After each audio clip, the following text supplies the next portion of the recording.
a qué hora. Ya nos íbamos a ir. Gracias por venir. Yo sé que el domingo hay que ir a misa. Este el padre. Que ya venimos de misa. Ya estamos felices. ¡Qué bien! Bueno, entonces me recuerdo para quién no vino.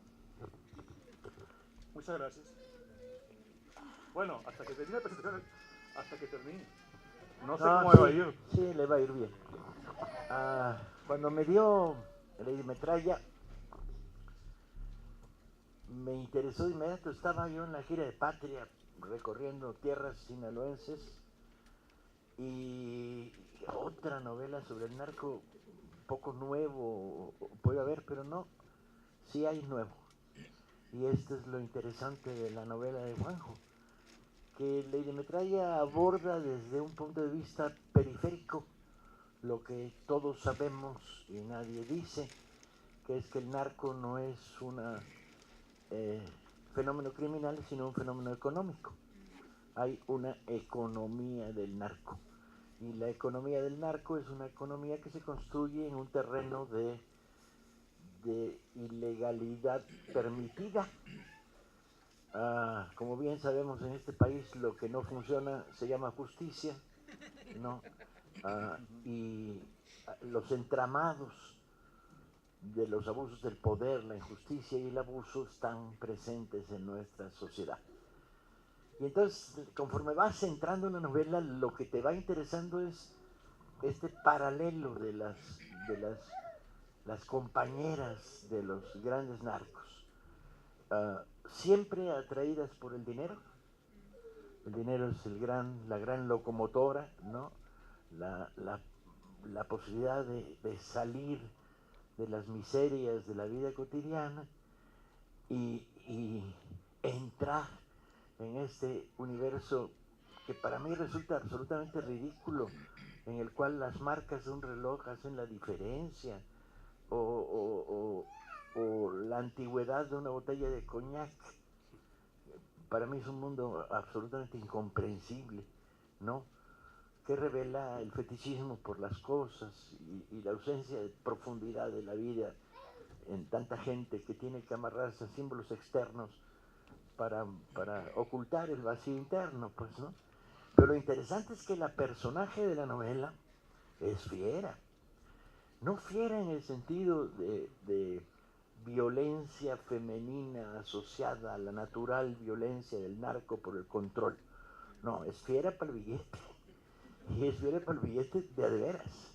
Salida de un mundo muy deprimido, sin relaciones familiares sólidas, nomás una tía por ahí, vinculada a los pequeños deseos del proletariado que aspira y que ella los convierte en tener una pequeña changarrito donde pueda poner un cibercafé o algo así, y tiene el pecado de ser guapa, con lo cual cambia el estatus. Entonces su inmersión en el mundo del narco es muy rápida, y de repente uno descubre que el dinero mal habido de un lado se convierte en el dinero que ella va sustrayendo, sisándole a su compañero, al que le va teniendo todo tipo de trampas. Hay una relación femenino-masculina deleznable. Tú me engañas, pero yo me dejo engañar y simulo que no me dejo engañar para ponerte un 4, para que así te debilites, y cuando te debilitas pues te puedes casar conmigo y entonces el estatus sube 2, pero si tengo 2 casas el estatus sube 3, y va entrando un entramado bien interesante. Hubo un momento de la novela en el que yo quedé fascinado, porque la personaje se dedica a poner salas de juegos infantiles, ¿no? Con dinero del narco. Traiga a sus niños, vengan, que hay muchos globos y va a haber payasitos y, y salones de belleza y spas.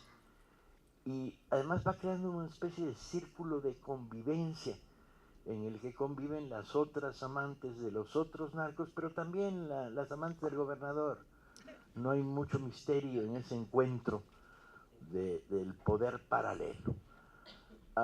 Una novela policíaca tiene uno que tener mucho cuidado como la cuenta, porque si creas el interés bien, si la destripas mal, porque la clave del hacia dónde va y el enigma que contiene toda novela policíaca es fundamental. El hecho es que las relaciones se vuelven tormentosas por razones que no quiero contar, pero el mundo del capo está en un segundo plano y lo que está enfrente son cosas menos aparentemente trascendentes, como la protección que ella le da a un chofer que se vuelve su amante, la relación con sus padres y con su familia y el pasado, y el dinero. Y quizá la parte más lograda de la novela es que hay un duelo financiero entre dos misnarcas, ¿no? Un potente duelo financiero con una componente además de continuas traiciones. Yo te quito, tú me das, yo te engaño, yo te denuncio, yo te delato.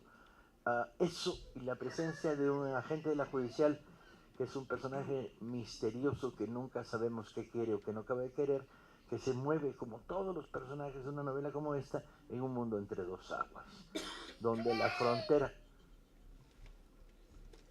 entre la ley y el orden no existe. Es una raya artificial producida por el accidente. Un lado estás en la ley y otro lado estás en el orden accidentalmente.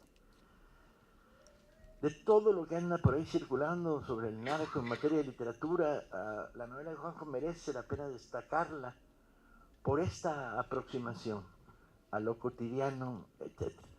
Y al terminarla, uno se plantea el problema de ¿ante qué estamos? ¿Cómo este país ha tenido este nivel de degradación tan profundo, que altera incluso la visibilidad moral de la vida cotidiana?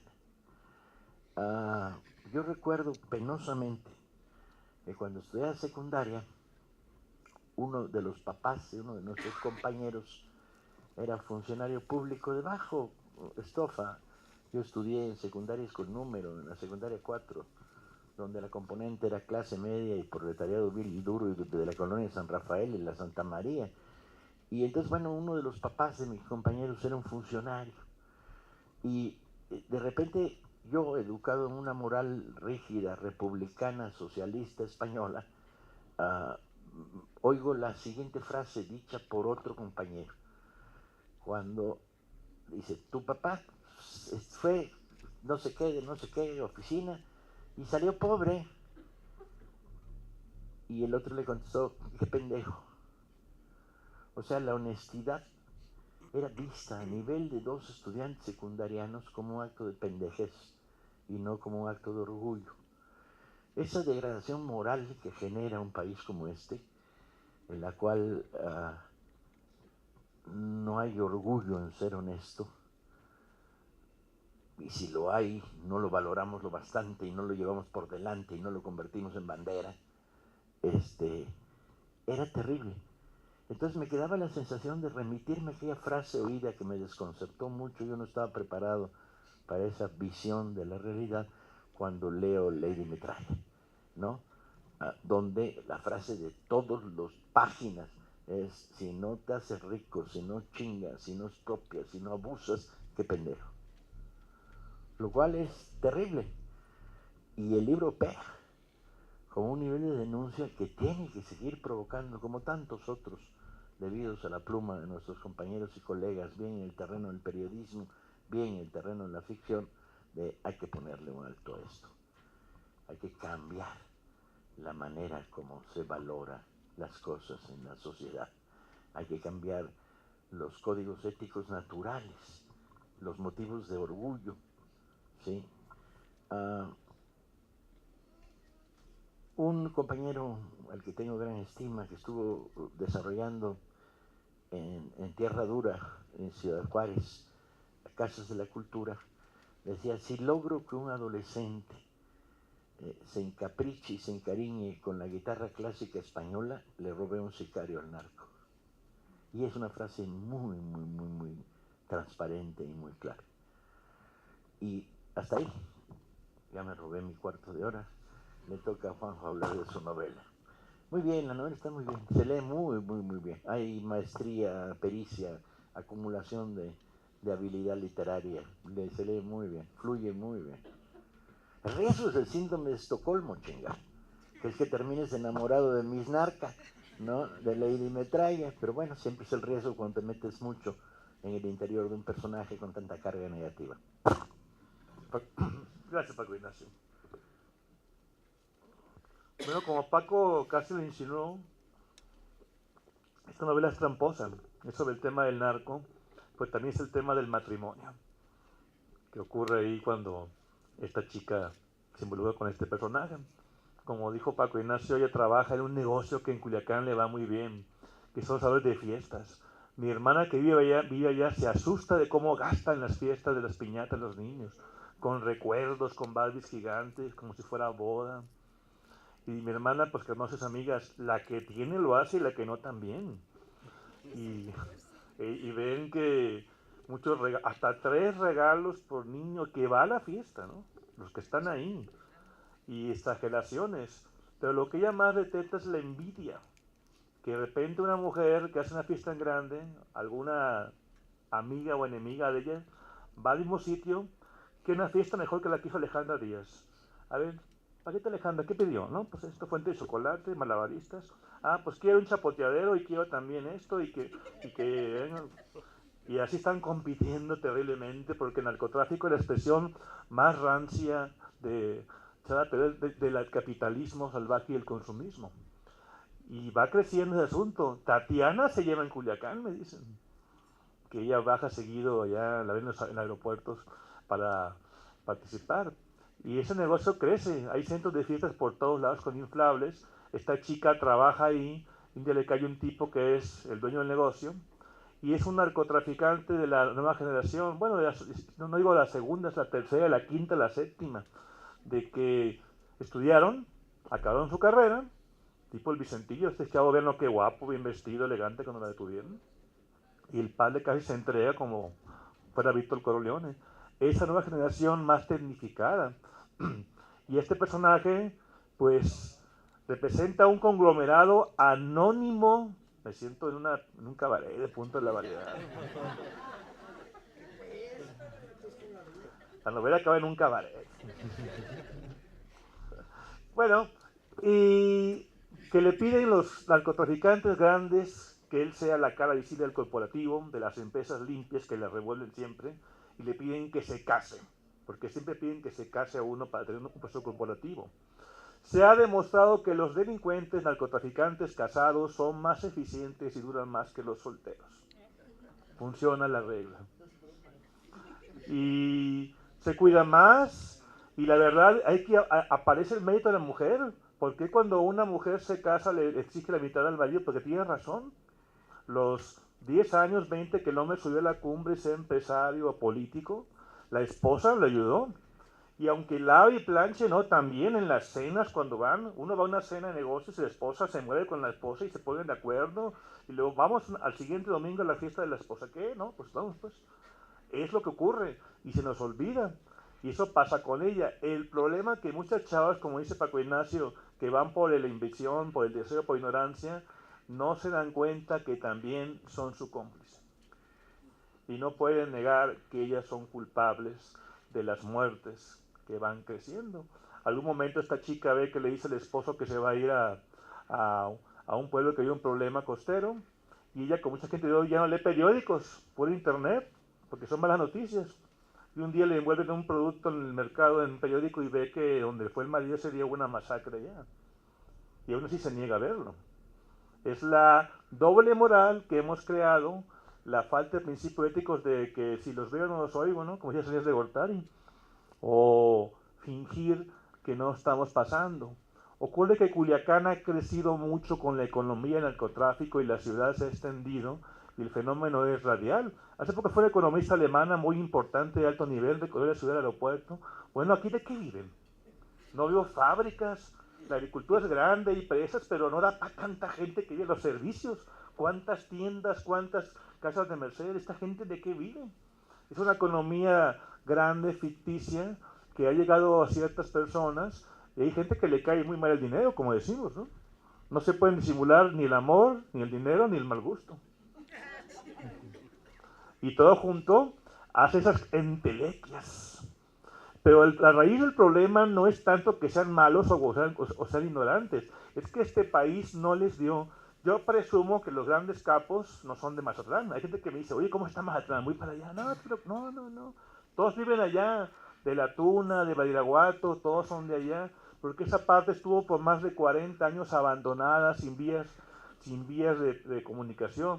Culpamos siempre, Paco, al Departamento de Estado gringo que en los años 40 impulsó el cultivo de amapola para conseguir morfina para la Segunda Guerra Mundial para los soldados. Y es cierto, se cultivó amapola con permiso legal, decían adormidea a la prensa, no decían marihuana ni amapola, para la morfina de los soldados que estaban en guerra. Solamente Turquía la producía y estaba separada por el Atlántico. Vean El Padrino, leen la novela, se acaba la guerra, va Solozzo a pedirle a Michael Corleone que a vender morfina en las calles de Nueva York. Es el mismo proceso que los embargó, el mercado de la droga que llega a ese momento. Pero no nomás fue que llegara la goma de opio como una cosa económica. Esa región no se le invirtió. Si hubiera habido mejores carreteras, mejores inversiones, mejores presas, no hubiera habido el narco tan pronto como lo fue en Sinaloa. Ahora está extendido esa posibilidad de avance social. Y Michigan está atrapada con un joven ascendente, ella está creciendo, ve el fenómeno cómo se ramifica, se complica y en el camino pues ve la luz o ganó la luz al ver que su vida está en peligro y la gran vaciedad. No hay nada más triste en la vida que tener dinero y no gozarlo, o hacer el amor sin amor. Y ella lo descubre de la manera más terrible. Cuando ves en qué momento perdiste el camino y recuperaste. Es lo que hay que aprender a saber, ¿no? Tener valores morales, como decía Paco, él tuvo la rígida moral de la izquierda y es validísimo como una forma de conducta y de respeto a los demás. También la iglesia podría hacerlo, pero también cuántas veces ha habido colusiones entre uno y otro grupo de poder. No puede haber ninguna mafia en ninguna ciudad, está demostrado, que no esté coludida con el poder local. Ahora es el federal también, pero esperemos que ahora que las mujeres están llegando al empoderamiento que les corresponde, asumen su papel. Me decían que en el narco de Culiacán hay muchas mujeres que ya mandan y son más bravas que los hombres, porque son más pragmáticas y directas. No estoy culpando lo que hace últimamente. Y yo quise contar desde el punto de vista de ellas, a ver, es divertida según yo, cuenta muchos chismes. Yo estudié comunicación, tengo muchas amigas, muchos amigos gays. Como decimos, pues dicen las mujeres, se van entre ellas. Soy una vieja bien hecha, ¿no? Así cuando dicen que un amigo me dotea, ay, tú eres una vieja, ¿por qué me diciendo? Qué fallido es tu amigo, ¿no? Y yo cuento diálogos, frases de ellas.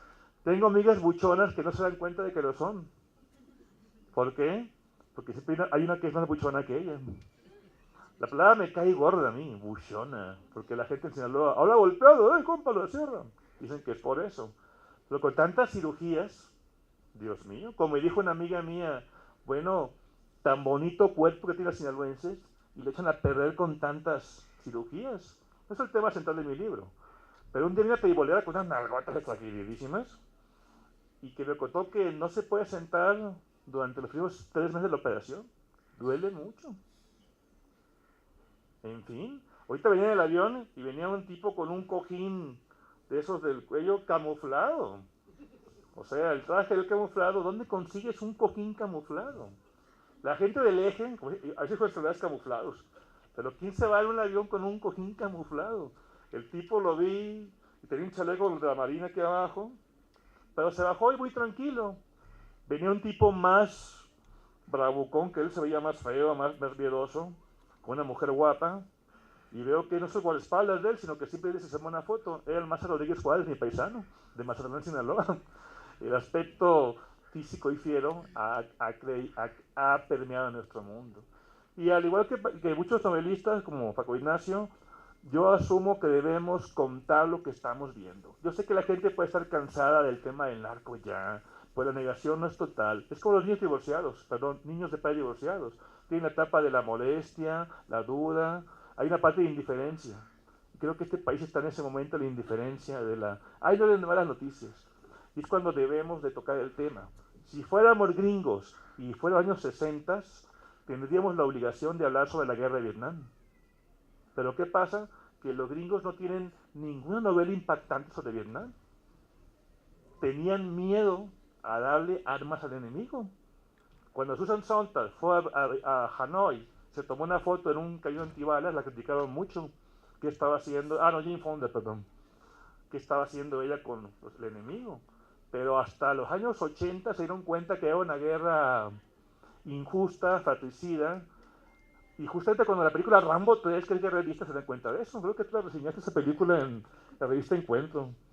En el sentido de que cuando se cayó Vietnam, no llegó ningún Rambo. Ni llegará. En la revista Encuentro, que tú estabas ahí en los años 80, 84. Se dedica a la arqueología. Yo leo a Paco desde entonces, de cuando publicaba la revista Encuentro, y se daba como... No eran los 80, en los 70. Bueno, nací en 70 yo. Soy precoz y tuve acceso a maestros. De los 70. Exacto. Una revista muy buena que tenía de rap, de todo, de crítica social. Y ahí venía ese artículo hablando de Vietnam, la película de Rambo que tocó el tema. Pero que si bien el tema era la derrota de Vietnam y de Afganistán luego, era la primera cinta que puso el tema. Después llegó Pelotón de Oliver Stone, llegaron más películas, las de Tom Cruise, así el 4 de julio. Pero por años los gringos no hablaban del asunto. Como decía la gente antes del narco, no se hable de eso para que nada, que la fregada. Al que más le conviene que no se hable del narco es al político. Los narcos no saben que no pueden parar las noticias, hasta las esperan. El video que yo colaboré de Mazatlán tuvo una balacera porque no publicaron la muerte de un capo. No, que murió, es que no tenemos reporte de Cruz Roja. No, es que, y hablaron los tipos. Era gente que había pagado por matar a un tipo y querían cobrar, pero como no estaba la nota de prensa, porque el muerto tenía el nombre real. Y los tipos hablaban a Noroeste Mazatlán, insistiendo en que publicaran que habían matado a fulano, pero no puede ser. Esa es la otra. Se ha vuelto, y aquí viene, cada vez más barato matar a una persona. Hay gente que por 30,000 pesos matan a una persona en Sinaloa. Si es periodista vale 60,000, un político vale 80, y depende cómo lo quieras, si en la calle o dónde. Así hay tarifas. Y hay gente que a veces porque eres mujer y tu marido anda con una tipa, la mandan matar. Y no nomás las mujeres, en Culiacán tienen años que si un tipo se le gustaba una chava, la subía a su camioneta, la tenía 2 días, uno la violaba y la aventaba a un barranco. Años pasó eso, ese abuso del poder. Cuando fue las muertes de Juárez era el mismo caso de Culiacán, pero en menor medida. De que de repente un tipo le gusta una chava y se la lleva y la avienta. ¿Sí? Y una cosa que también en Culiacán me da miedo, aquí la toco, es el tema de los cenotafios. Cenotafio que es una tumba sin muerto. Esas cosas que ponen donde hay un accidente o de alguien muy ejecutado. Para eso en Culiacán hay unas tumbas increíbles en los panteones con luces de noche. Pero una amiga mía le pasó algo muy que viene en el libro. Una vez le mataron a un narco fuera de su banqueta. Bueno, se le va en el cuerpo. Pero a los 10 pone una crucecita. Ella pues entiende, consuelo para la familia, una cruz ahí con azulejo. No le hace gracia tener en su residencial una cruz ahí, pero bueno, pues de la familia. A los 2 meses apareció otro muerto en la cruz. Habían ejecutado el tipo que mató el de ahí, y ahí lo aventaron. Entonces ya había 2 cruces luego. No, porque era de los rivales. Pero al rato otro ejecutado de ahí mismo. Y más adelante otro. Y luego la cruz le pusieron una reja grande y ya vio a la mamá de él con un camionetón con guardaespaldas que se daba en la calle. ¿Y qué pasa a veces con esos cenotafios que a veces hasta te avientan un muerto que no tiene nada que ver con la masacre, pero para echarle la culpa al otro lo avientan ahí? Tuvieron que dejar la casa. Y esa cultura, yo la hablé con un amigo mío muy inteligente, dice que el cenotafio ya es superstición para que el muerto no ande penando. Que la iglesia lo tolera porque es una cuestión de, bueno, murió aquí un monumento ahí. Pues ya lo vuelven como si fuera una épica, un monumento al que murió en combate. Y la iglesia ya no convence a los padres, ya no lo ponga, déjelo, su hijo ya déjelo, olviden, ¿entiendes? Están los evangelios. Pero es una entelequia en que hace poco hubo una guerra de religión en Sinaloa entre el grupo que le iba a la Santa Muerte y el que le iba a Malverde. Estamos ante esos niveles. Cada vez el narcotráfico se vuelve distinto y no es igual en Durango, ni en Chiapas, ni en Fernanda Melchor, tampoco en Veracruz. Cada nación tiene sus diferentes métodos. Y para cerrar mi comentario, me comentaba una amiga que, por ejemplo, en el caso de Bolivia, Evo Morales estaba preocupado por el aumento del narco en su país en el último año. Ella entrevistó, ¿y cómo está el principio del narco? Pues han muerto este año 6 personas por ese problema. Está el presidente... Aterrador, ¿no? Pero el presidente preocupado, él... Claro. Exacto. Que Evo se preocupe me parece lo más sano del mundo. Pero que se preocupe por 6 es como comparativo para México aterrador, ¿no? ¿Cuántos llevamos ya, Paco? Ya son los muertos, lleva la cuenta El antes problema de... es incontable. El problema es que la lista crece de maneras absurdas todos los días. Y cualquiera nos puede pasar, que estamos en cualquier lado. Sí, porque quizá en la lectura del libro de Juanjo, una de las cosas que quedan claras es el problema del accidente, ¿no? Iba caminando y me vio feo. Me tropecé en la esquina con un señor y en lugar de disculparme, lo insulté. Me crucé en el lugar equivocado y me colé en la cola del súper delante de una señora que traía guardaespaldas. Y entonces el guardaespaldas me aventó fuera de la cola. Y entonces yo fui por mi guardaespaldas y le dije al guardaespaldas. O sea, la posibilidad del accidente y la posibilidad de que esto irradie periféricamente es enorme, ¿no? El entorno. Lo colateral, lo accidental se vuelve enorme, no hay medida.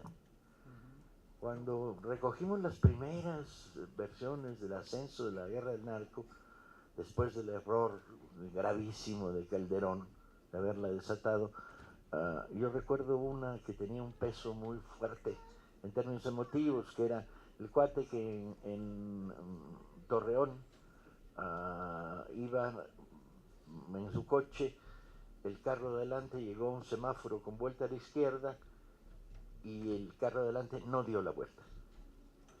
Y entonces hizo así y luego dijo, ¿para qué?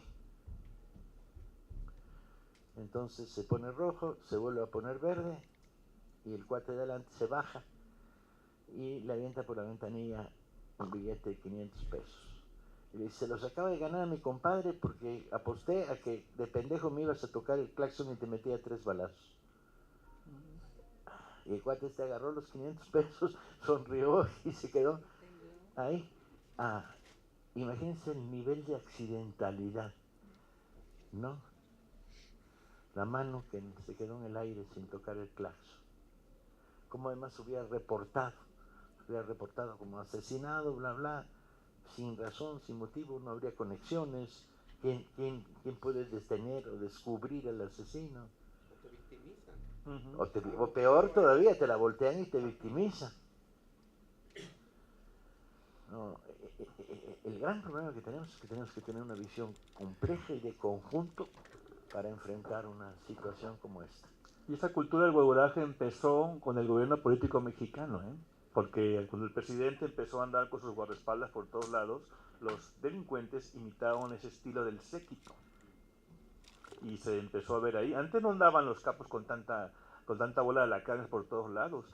Muchas cosas del narcotráfico son imitaciones a la política mexicana en los 50, 60, 70 y la actual también. Claro. Al nuevo el PRI, yo soy el jefe, yo pongo quién va a seguir, el manda, La lógica del poder.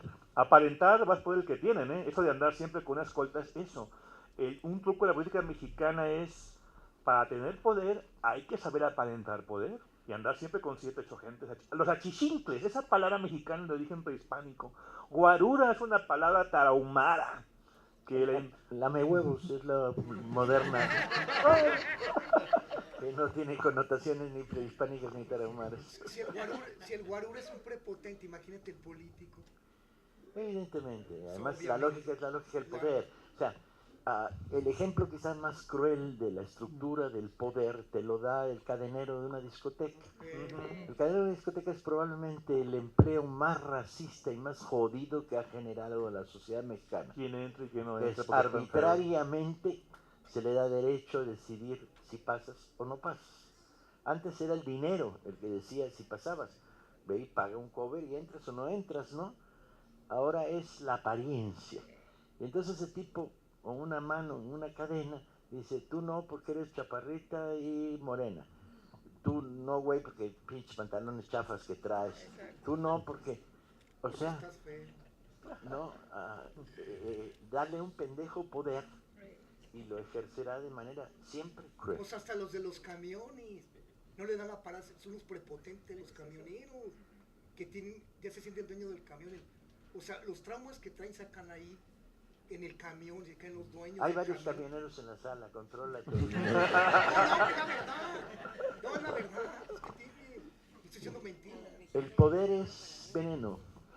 Bueno, Y pues la ausencia de humildad frente al poder es veneno doble, pues, ¿no? mira, el camionero pertenece a un sindicato poderoso, pues se siente intangible. En Sinaloa un tiempo vi los cuates que pedían ayuda en un restaurante, donde se volvieron muy agresivos. Yo pregunté por qué, me dijo un cuate que trabajaba enfrente, porque ahora ya la policía, una cooperación, ya se sienten con poder los cabrones e insultan a las señoras que van a su desayuno dominical, ¿no? Es cierto, eso de que sentirte parte del poder te hace así. Hay gente que no es narca. Me contaba un taxista que conocía el DF, un negocio de fiestas, y que un día saca sus inflables y no puede porque estamos chavos parados. No, somos gente de la familia, le dicen. Y él se entera que el del negocio de los inflables fue su ayudante en un expendio que tuvo de cerveza, jovencito, y estudiaba, y lo ayudaba con la carrera y le dejaba faltar. Y le habla, ahí va para allá. Llegó en su bochito, sacó un tubo y le dio con ellos a los... Oigan, cabrones, no porque le pague yo cuota a la familia, somos de la familia. Así que ese es mi padrino y se van a... O sea, sentirse parte de algo más grande que tú es lo que hace que los pobres diablos maten o hagan corrupción. Y sentirse con la impunidad de que es amigo de un narco, de un diputado o hasta un regidor de provincia. Ustedes lo hemos visto cómo el poder cambia y envenena a las personas porque lo hemos visto como siempre, ¿no?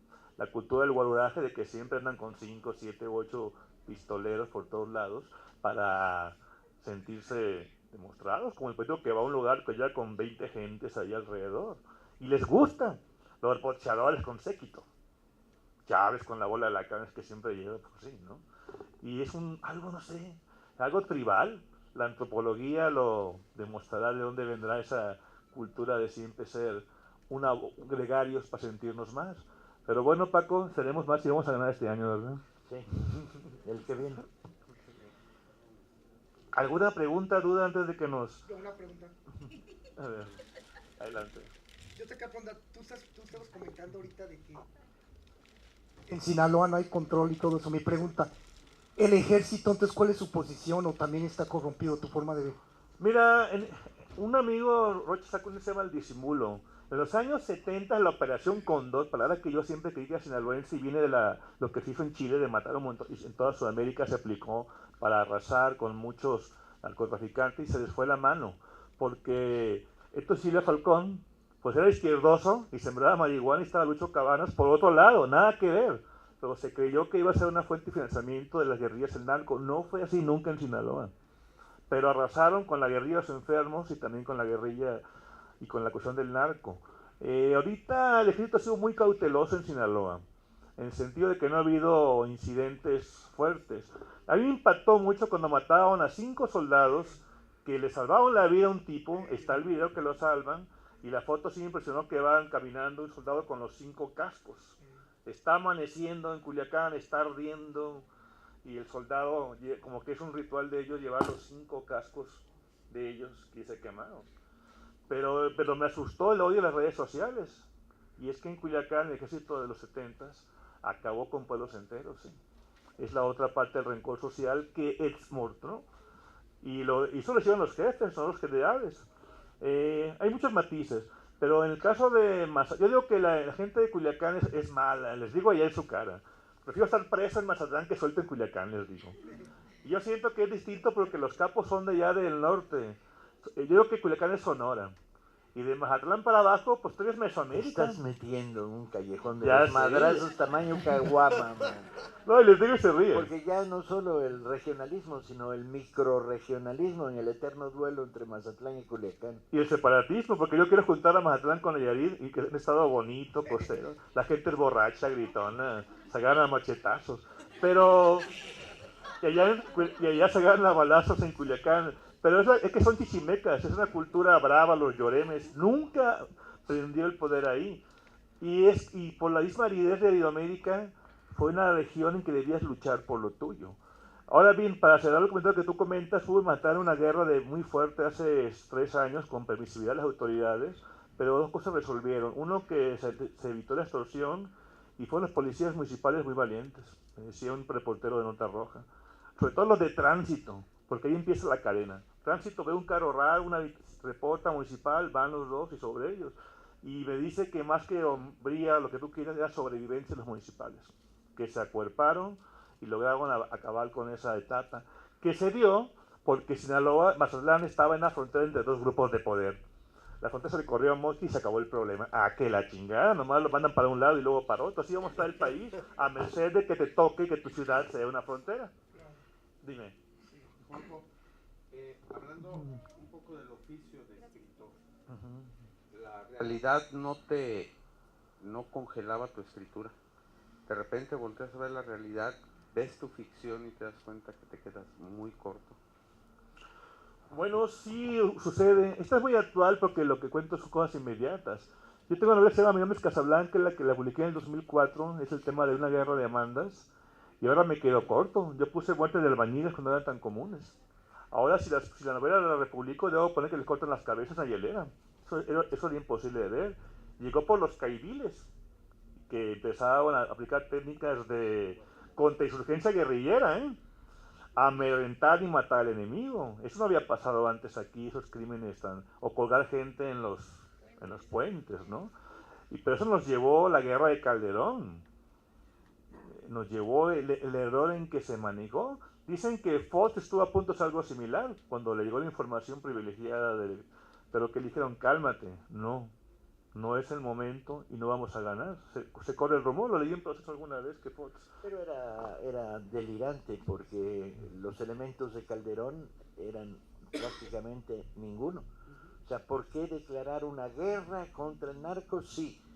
No tengo un sistema de investigación acorde con la realidad, sino que está podrido y está infiltrado.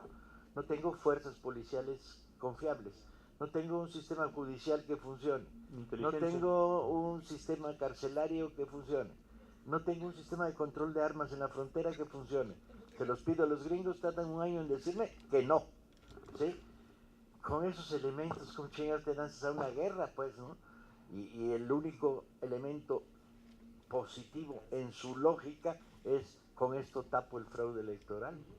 Pues dicen que lo decía en la noche de pedo, que andaba pedo, lo decidió él. Hay versiones, la que yo estoy escribiendo está debajo de una mesa en un restaurante de Insurgentes, cuando le dicen, ¿qué hacen los gringos en situaciones como estas? Pues hacen una guerra, güey, le dice Mourinho, ¿no? El problema es que hoy tenemos que darle la vuelta totalmente. Hoy tenemos, entre otras cosas, que decirle a los gringos, es su guerra, no es la nuestra. Libérenla ustedes. Nosotros apoyamos, ustedes denla. Y desde luego no seguir golpeando el avispero. El golpeo del avispero como táctica política lo único que produce es fragmentas una gran banda en 5 bandas, multiplicas el número de activos. En Juárez, en el momento clave, había 200 sicarios. Después de la guerra de Juárez había 2000. ¿Sí? Y protege las fortunas, el dinero. Y bueno, desde luego, no hay un solo gerente regional bancario que haya sido llevado a la cárcel por lavado de dinero. Y ahora ustedes explíquenme cómo en el país del narco ni un solo banquero ha sido llevado a la cárcel. Y hay un candidato que está... Bueno, ya. No. Pero ven ustedes por qué, cuántos kilómetros son de Ciudad Juárez a Chicago, cuántos freeways con cámaras por todos lados y drones. ¿Por qué nunca le dan un cargamento de cocaína que va a Chicago, que es el centro que reparte diario? ¿Por qué no han acabado con el supermercado de Houston, del que todo el mundo se habla, donde hay un supermercado del que se compra... ¿Nos quedan cuánto? La última. Si se les dijera a los norteamericanos, es su guerra, no es la nuestra. ¿Cuál puede ser la consecuencia? Que le pongan más alambre de púas al muro. Nos la pela, mamá, total, es la tuya, no es la nuestra, échensela ustedes. ¿Y no pudiera haber más expediciones punitivas con eso? Yo creo que ni siquiera el más pendejo de los más pendejos gobernantes que ha tenido de los Estados Unidos, se llama Donald Trump, es capaz de aventarse una punitiva. Un comentario final. El primer presidente que declaró la guerra a las drogas fue Richard Nixon. Lo hizo en un momento terrible para él y lo decretó y lo aplicó poco a poco. Ahora bien, antes la droga era asunto interno de cada país que lo manejaban a su manera. Yo era niño y veía en los 70s que vendía droga un señor que le faltaba un pie, una señora en una casa sola sin hijos. Era un asunto que se manejaba así en toda América Latina. Y en los 80s, cuando llegó la democracia en América Latina, se volvió una manera de legislar y controlar a esos países que llegaron. ¿Por qué Colombia se volvió malo cuando llegó la democracia? Cuando ganan Virgilio Barco y Venezuela también, ¿por qué empezaban a criticar cuando Hugo Banzer pierde Bolivia? Solamente así se volvió un elemento para poder interferir en países que ya no estaban totalmente sujetados satelitalmente a la economía y los intereses gringos, como nos está pasando ahorita a nosotros más que nunca en este momento, por más que nos rebelemos a Trump. En fin. Muchas gracias. Gracias. Muchas gracias.